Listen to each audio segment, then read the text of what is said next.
श्री उच्छिष्टगणपतिस्तोत्रम्।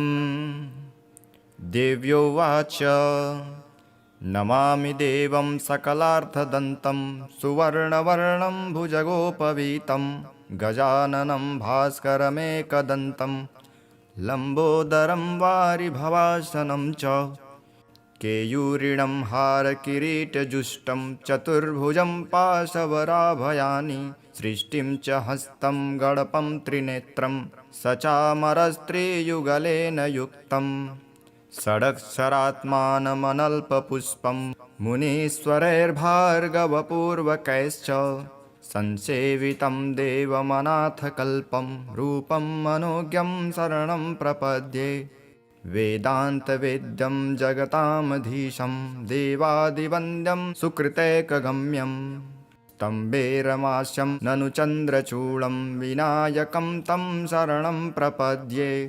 भवाख्यदावानलदह्यमानं भक्तं स्वकीयं परिशिच्यते यः गण्डस्तुताम्भोभिरनन्यतुल्यं वन्दे गणेशं च तमोरिनेत्रम् शिवस्य मौलावलोक्य चन्द्रं सुषुण्डया मुग्धतया स्वकीयं भग्नं विषाणं परिभाव्य चित्ते आकृष्टचन्द्रो गणपोऽवतान्नः पितुर्जटाजूटतटे सदैव भागीरथी तत्र कुतूहलेन विहर्तु कामः समहीन्द्रपुत्रा निवारितः पातु सदा गजास्यः लम्बोदरो देवकुमारसङ्घे क्रीडन् कुमारं जितवान् निजेन कारेण चोत्तल्यननर्तरम्यं दन्तावलास्यो भयतः सपायात्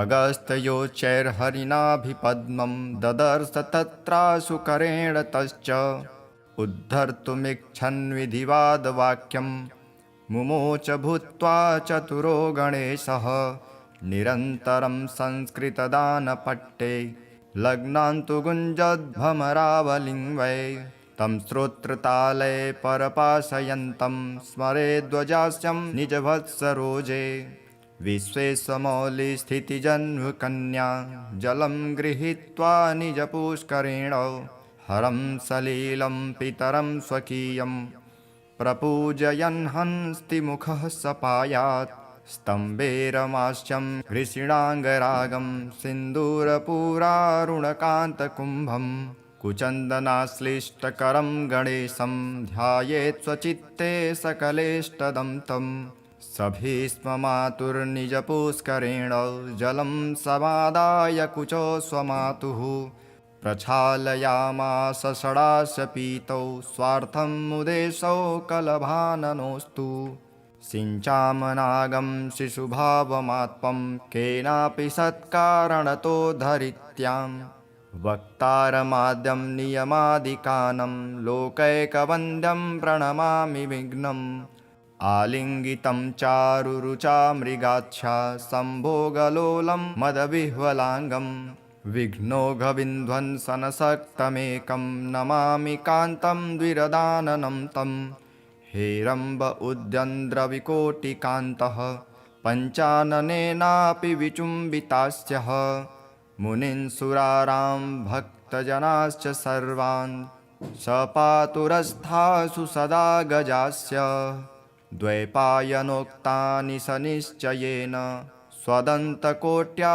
निखिलं लिखित्वा दन्तं पुराणं शुभमिन्दुमौलिस्तपोभिरुग्रं मनसा स्मरामि क्रीडातटान्ते जलधाविभास्ये वेलाजलेलम्बपतिः प्रभीतः विचिन्त्य कश्चेति सुरास्तदातं विश्वेश्वरं वाग्भिरभीष्टुवन्ति वाचां निमित्तं सनिमित्तमाद्यं पदं त्रिलोक्या मददस्तुतीनां सर्वैश्च वन्द्यं न च तस्य वन्द्यः स्थाणो परं रूपमसौ सपायात् इमां स्तुतिं यः पठतिह भक्त्या समाहितः प्रीतिरतीव शुद्धः संसेव्यते चेन्दिरया नितान्त दारिद्र्यसङ्घं सविदारयेन्नः इति श्रीरुद्रयामलतन्त्रे हरगौरी संवादे उच्छिष्टगणेशस्तोत्रं सम्पूर्णम्। अथ श्रीऋणविमोचन महागणपतिस्तोत्रम्। स्मरामि देवदेवेशं वक्रतुण्डं महाबलं षडक्षरं कृपासिन्धुं नमामि ऋणमुक्तये। एकाक्षरं एकदन्तम् एकं ब्रह्म सनातनम् एकमेवाद्वितीयं च नमामि ऋणमुक्तये। महागणपतिं देवं महासत्त्वं महाबलं महाविघ्नहरं शम्भो नमामि ऋणमुक्तये। कृष्णाम्बरं कृष्णवर्णं कृष्णगन्धानुलेपनं कृष्णसर्वोपवीतं च नमामि ऋणमुक्तये। रक्ताम्बरं रक्तवर्णं रक्तगन्धानुलेपनं रक्तपुष्पप्रियं देवं नमामि ऋणमुक्तये। पीताम्बरं पीतवर्णं पीतगन्धानुलेपनं पीतपुष्पप्रियं देवं नमामि ऋणमुक्तये। धूम्राम्बरं धूम्रवर्णं धूम्रगन्धानुलेपनं होमधूमप्रियं देवं नमामि ऋणमुक्तये। फालनेत्रं फालचन्द्रं पाशाङ्कुशधरं विभुं चामरालङ्कृतं देवं नमामि ऋणमुक्तये। इदं त्रिहरणं स्तोत्रं सन्ध्यायां यः पठेन्नरः षण्मासाभ्यन्तरेणैव ऋणमुक्तो भविष्यति। इति ऋणविमोचन महागणपतिस्तोत्रम्। देव्योवाच नमामि देवं सकलार्थदन्तं सुवर्णवर्णं भुजगोपवीतं गजाननं भास्करमेकदन्तं लम्बोदरं वारिभवासनं च केयूरिणं हारकिरीटजुष्टं चतुर्भुजं पाशवराभयानि सृष्टिं च हस्तं गणपं त्रिनेत्रं सचामरस्त्रियुगलेन युक्तम् षडक्षरात्मानमनल्पपुष्पं मुनीश्वरैर्भार्गवपूर्वकैश्च संसेवितं देवमनाथकल्पं रूपं मनोज्ञं शरणं प्रपद्ये। वेदान्तवेद्यं जगतामधीशं देवादिवन्द्यं सुकृतैकगम्यं स्तम्भेरमास्यं ननु चन्द्रचूडं विनायकं तं शरणं प्रपद्ये। भवाख्यदावानलदह्यमानं भक्तं स्वकीयं परिशिच्यते यः गण्डस्तुताम्भोभिरनन्यतुल्यं वन्दे गणेशं च तमोरिनेत्रम्। शिवस्य मौलावलोक्य चन्द्रं सुषुण्डया मुग्धतया स्वकीयं भग्नं विषाणं परिभाव्य चित्ते आकृष्टचन्द्रो गणपोऽवतान्नः। पितुर्जटाजूटतटे सदैव भागीरथी तत्र कुतूहलेन विहर्तु कामः समहीन्द्रपुत्रा निवारितः पातु सदा गजास्यः।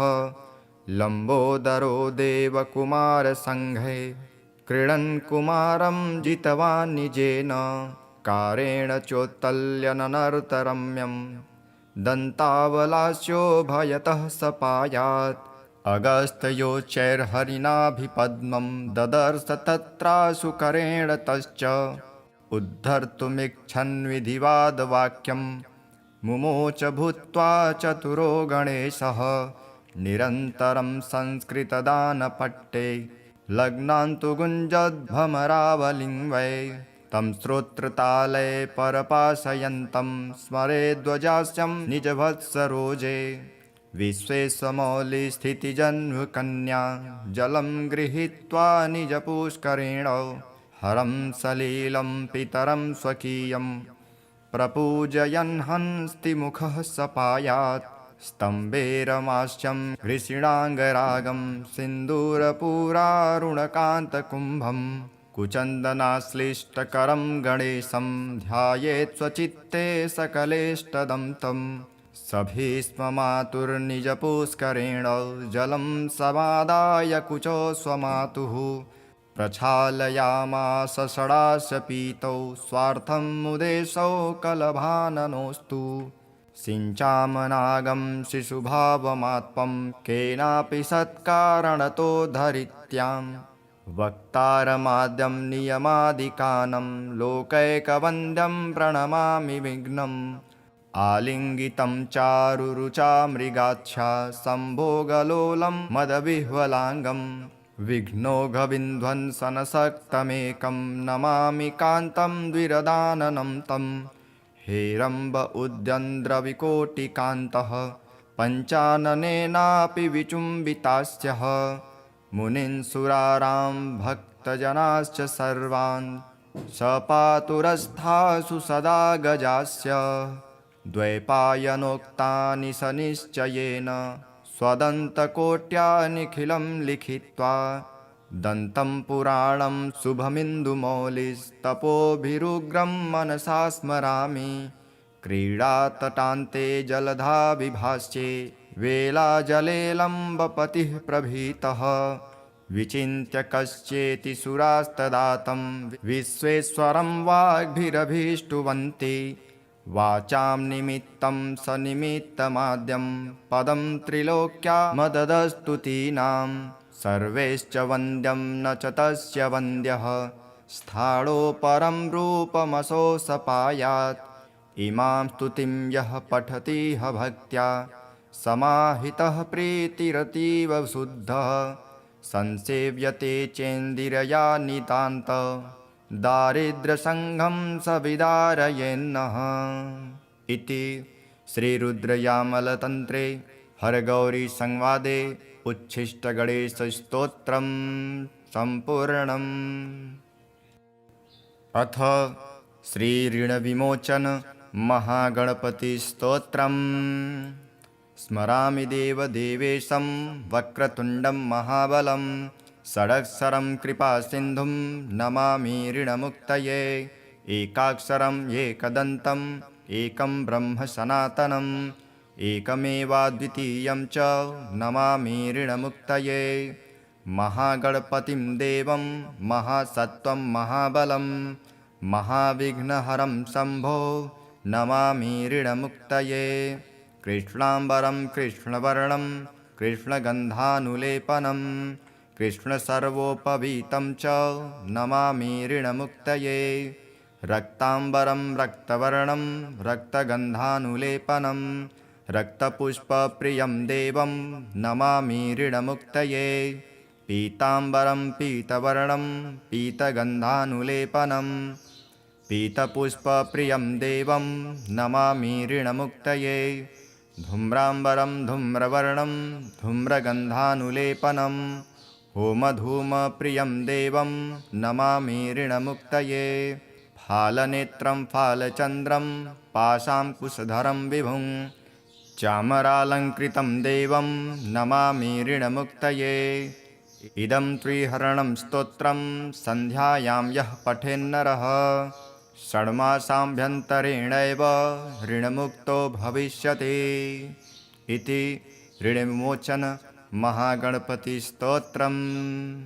देव्योवाच नमामि देवं सकलार्थदन्तं सुवर्णवर्णं भुजगोपवीतं गजाननं भास्करमेकदन्तं लम्बोदरं वारिभवासनं च केयूरिणं हारकिरीटजुष्टं चतुर्भुजं पाशवराभयानि सृष्टिं च हस्तं गणपं त्रिनेत्रं सचामरस्त्रियुगलेन युक्तं षडक्षरात्मानमनल्पपुष्पं मुनीश्वरैर्भार्गवपूर्वकैश्च संसेवितं देवमनाथकल्पं रूपं मनोज्ञं शरणं प्रपद्ये वेदान्तवेद्यं जगतामधीशं देवादिवन्द्यं सुकृतैकगम्यं स्तम्भेरमास्यं ननु चन्द्रचूडं विनायकं तं शरणं प्रपद्ये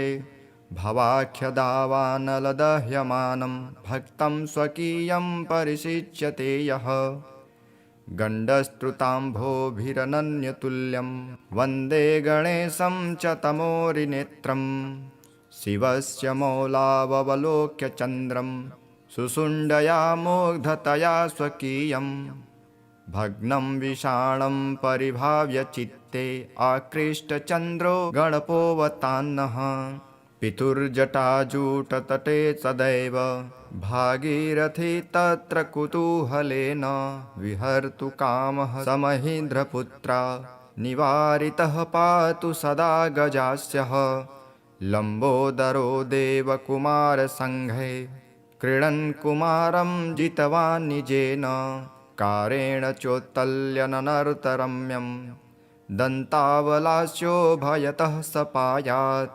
अगस्त्योच्चैर्हरिणाभिपद्मं ददर्श तत्रासु करेण तश्च उद्धर्तुमिच्छन् विधिवादवाक्यं मुमोच भूत्वा चतुरो गणेशः निरन्तरं संस्कृतदानपट्टे लग्नान्तु गुञ्जद्भ्रमरावलिङ्गै तं श्रोत्रताले परपाशयन्तं स्मरेद्वजास्यं निजवत्सरोजे विश्वेशमौलिस्थितिजन्मकन्या जलं गृहीत्वा निजपुष्करेण हरं सलीलं पितरं स्वकीयं प्रपूजयन् हंस्तिमुखः सपायात् स्तम्भेरमाश्चं घृषिणाङ्गरागं सिन्दूरपूरारुणकान्तकुम्भं कुचन्दनाश्लिष्टकरं गणेशं ध्यायेत् स्वचित्ते सकलेष्टदं तम् सभीष्म मातुर्निजपुष्करेण जलं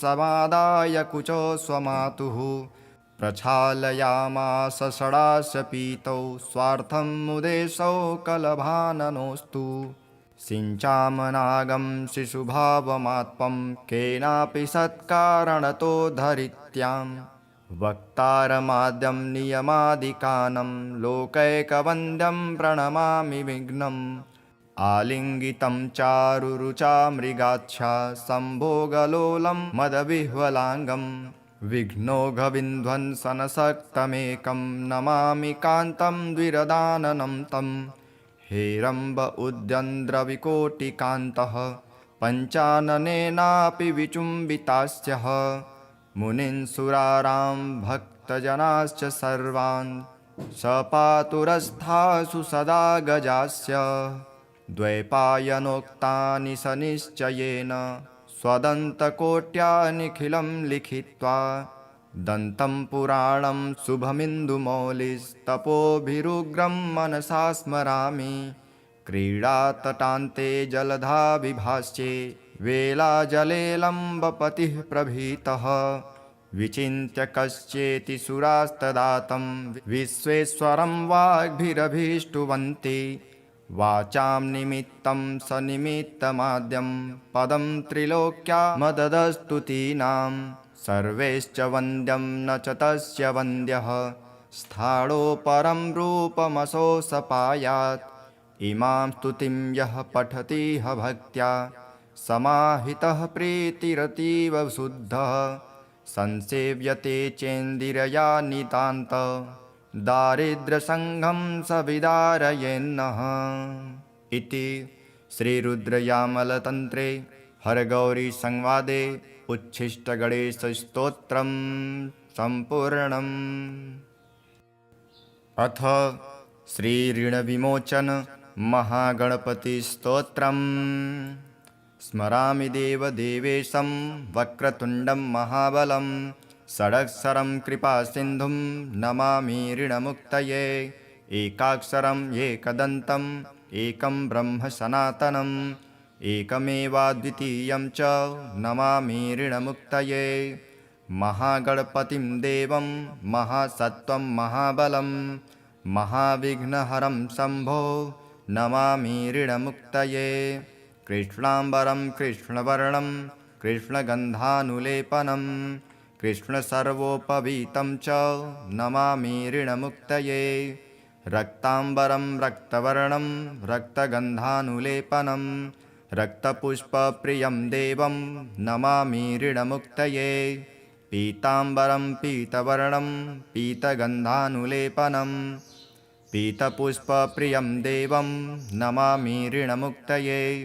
धूम्राम्बरं धूम्रवर्णं धूम्रगन्धानुलेपनं होमधूमप्रियं देवं नमामि ऋणमुक्तये फालनेत्रं फालचन्द्रं पाशाङ्कुशधरं विभुं चामरालङ्कृतं देवं नमामि ऋणमुक्तये। इदं त्रिहरणं स्तोत्रं सन्ध्यायां यः पठेन्नरः षण्मासाभ्यन्तरेणैव ऋणमुक्तो भविष्यति इति ऋणविमोचन महागणपतिस्तोत्रम्। देव्योवाच नमामि देवं सकलार्थदन्तं सुवर्णवर्णं भुजगोपवीतं गजाननं भास्करमेकदन्तं लम्बोदरं वारिभवासनं च केयूरिणं हारकिरीटजुष्टं चतुर्भुजं पाशवराभयानि सृष्टिं च हस्तं गणपं त्रिनेत्रं सचामरस्त्रियुगलेन युक्तं षडक्षरात्मानमनल्पपुष्पं मुनीश्वरैर्भार्गवपूर्वकैश्च संसेवितं देवमनाथकल्पं रूपं मनोज्ञं शरणं प्रपद्ये। वेदान्तवेद्यं जगतामधीशं देवादिवन्द्यं सुकृतैकगम्यं स्तम्भेरमास्यं ननु चन्द्रचूडं विनायकं तं शरणं प्रपद्ये। भवाख्यदावानलदह्यमानं भक्तं स्वकीयं परिशिच्यते यः गण्डस्तुताम्भोभिरनन्यतुल्यं वन्दे गणेशं च तमोरिनेत्रम् शिवस्य मौलावलोक्य चन्द्रं सुषुण्डया मुग्धतया स्वकीयं भग्नं विषाणं परिभाव्य चित्ते आकृष्टचन्द्रो गणपोऽवतान्नः पितुर्जटाजूटतटे सदैव भागीरथी तत्र कुतूहलेन विहर्तु कामः समहीन्द्रपुत्रा निवारितः पातु सदा गजास्यः लम्बोदरो देवकुमारसङ्घे क्रीडन् कुमारं जितवान् निजेन कारेण चोत्तल्यननर्तरम्यं दन्तावलास्यो भयतः सपायात् अगस्त्योच्चैर्हरिणाभिपद्मं ददर्श तत्राशुकरेण तश्च उद्धर्तुमिच्छन् विधिवादवाक्यं मुमोच भूत्वा चतुरो गणेशः निरन्तरं संस्कृतदानपट्टे लग्नान्तु गुञ्जद्भ्रमरावलिं वै तं श्रोत्रताले परपाशयन्तं स्मरेद्वजास्यं निजवत्सरोजे विश्वेशमौलिस्थितिजन्मकन्या जलं गृहीत्वा निजपुष्करेण हरं सलीलं पितरं स्वकीयं प्रपूजयन् हंस्तिमुखः सपायात् स्तम्भेरमास्यं हृषीणाङ्गरागं सिन्दूरपूरारुणकान्तकुम्भं कुचन्दनाश्लिष्टकरं गणेशं ध्यायेत् स्वचित्ते सकलेष्टदं तं सभीष्म मातुर्निजपुष्करेण जलं समादाय कुचो स्वमातुः प्रक्षालयामास षडाश पीतौ स्वार्थं मुदेशौ कलभाननोऽस्तु सिञ्चामनागं शिशुभावमात्मं केनापि सत्कारणतो धरित्यां वक्तारमाद्यं नियमादिकानं लोकैकवन्द्यं प्रणमामि विघ्नम् आलिङ्गितं चारुरुचा मृगाच्छा सम्भोगलोलं मदविह्वलाङ्गं विघ्नौघविध्वंसनशक्तमेकं नमामि कान्तं द्विरदाननं तं हेरम्ब उद्यन्द्रविकोटिकान्तः पञ्चाननेनापि विचुम्बितास्यः मुनीन्सुरारां भक्तजनाश्च सर्वान् सपातुरस्थासु सदा गजास्य द्वैपायनोक्तानि सनिश्चयेन स्वदन्तकोट्या निखिलं लिखित्वा दन्तं पुराणं शुभमिन्दुमौलिस्तपोभिरुग्रं मनसा स्मरामि क्रीडातटान्ते जलधाविभास्ये वेलाजलेलम्बपतिः प्रभीतः विचिन्त्य कश्चेति सुरास्तदातं विश्वेश्वरं वाग्भिरभीष्टुवन्ति वाचां निमित्तं सनिमित्तमाद्यं पदं त्रिलोक्या मददस्तुतीनां सर्वैश्च वन्द्यं न च तस्य वन्द्यः स्थाणो परं रूपमसोऽसपायात् इमां स्तुतिं यः पठतिह भक्त्या समाहितः प्रीतिरतीव शुद्धः संसेव्यते चेन्दिरया नितान्त दारिद्र्यसङ्घं स विदारयेन्नः इति श्रीरुद्रयामलतन्त्रे हरगौरीसंवादे उच्छिष्टगणेशस्तोत्रं सम्पूर्णम्। अथ श्रीऋणविमोचन महागणपतिस्तोत्रम्। स्मरामि देवदेवेशं वक्रतुण्डं महाबलं षडक्षरं कृपासिन्धुं नमामि ऋणमुक्तये एकाक्षरम् एकदन्तम् एकं ब्रह्म सनातनम् एकमेवाद्वितीयं च नमामि ऋणमुक्तये महागणपतिं देवं महासत्त्वं महाबलं महाविघ्नहरं शम्भो नमामि ऋणमुक्तये कृष्णाम्बरं कृष्णवर्णं कृष्णगन्धानुलेपनं कृष्णसर्वोपवीतं च नमामि ऋणमुक्तये रक्ताम्बरं रक्तवर्णं रक्तगन्धानुलेपनं रक्तपुष्पप्रियं देवं नमामि ऋणमुक्तये पीताम्बरं पीतवर्णं पीतगन्धानुलेपनं पीतपुष्पप्रियं देवं नमामि ऋणमुक्तये धूम्राम्बरं धूम्रवर्णं धूम्रगन्धानुलेपनं होमधूमप्रियं देवं नमामि ऋणमुक्तये फालनेत्रं फालचन्द्रं पाशाङ्कुशधरं विभुं चामरालङ्कृतं देवं नमामि ऋणमुक्तये इदं त्रिहरणं स्तोत्रं सन्ध्यायां यः पठेन्नरः षड्मासाभ्यन्तरेणैव ऋणमुक्तो भविष्यति इति ऋणविमोचन महागणपतिस्तोत्रम्।